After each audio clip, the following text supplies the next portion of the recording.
Before addressing these issues, allow me, Mr. Speaker, to say a few words on the recent economic developments and outlook.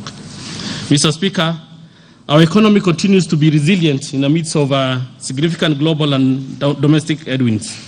In 2018, our economy grew by 6.3%, up from 4.9% in the previous year. The growth is the highest to have been recorded for the past 8 years, and well above the sub-Saharan African regional average growth of 3% and global average of 3.6%, reinforcing the advantages of a diversified and reforming economy. This strong growth was attained despite the rising global trade friction among major trading partners, as well as uncertainties from Brexit and renewed geopolitical risks. Mr. Speaker, we project growth in 2019 to remain strong at around the same level as in 2018.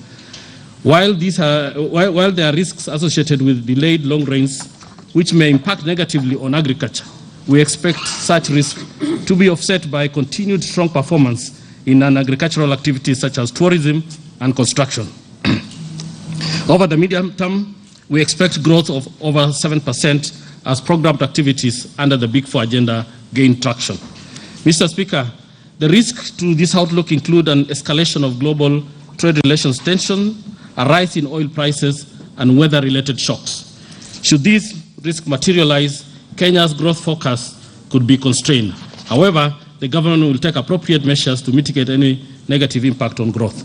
Mr. Speaker, let me now turn to how we are going to address the challenges facing us. Mr. Speaker, the theme of this year's budget is creating jobs, transforming lives, harnessing the Big Four plan. This theme resonates with our strategies towards a stronger economy that will generate more employment opportunities and provide better livelihoods for Kenyans. In this budget, therefore, we are laying a firm foundation for accelerated growth and shared prosperity. Mr. Speaker, in order to achieve rapid and inclusive economic growth and expand job opportunities for the youth, we must continue to improve the business climate in order for our business sector to thrive. Therefore, we must continue to implement prudent fiscal and monetary policies in order to achieve the low rate of inflation, low but sustainable interest rate, and a competitive exchange rate. In addition, we will continue with our ambitious business reform initiative in order to reduce the cost of doing business and encourage private sector innovation and entrepreneurship. Our current ranking of 61 out of 180 countries in the World Bank doing business indicators is not only the best ranking we have had so far, but it's also an indication of our resolve to improve our business climate and become a top investment destination. Our aim in the next few years is to be among the top 50 nations in the world by continuing to strengthen our reform agenda. Mr. Speaker, last year I amended the Income Tax Act to provide for a deduction of 30% of the total electricity by manufacturers as a rebate subject to the conditions to be set by Ministry of Energy. Mr. Speaker, the Ministry of Energy, in consultation with the Ministry of Industry, Trade and Cooperative Development, has now developed the framework that will be used so that manufacturers can enjoy this incentive.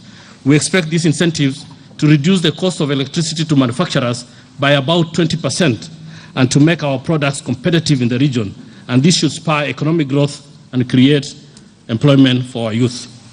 Mr. Speaker, the large accumulation of VAT refunds in KRA arising from VAT on zero-rated supplies has impacted negatively on the cash flow and liquidity of our manufacturers and the business community at large.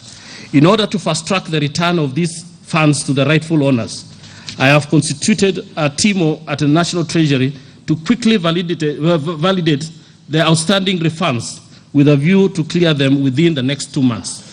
Mr. Speaker, in addition, there has been a large accumulation of VAT refunds at KRA, which emanates from the 6% VAT withholding tax. We are currently working on the modalities for settling this obligation, and I intend to engage the business community immediately in order to come up with a workable solution. Going forward, we intend to lower the VAT withholding tax to a level that will eliminate the need for KRA to make refunds. I'll be making proposals to lower the VAT withholding rate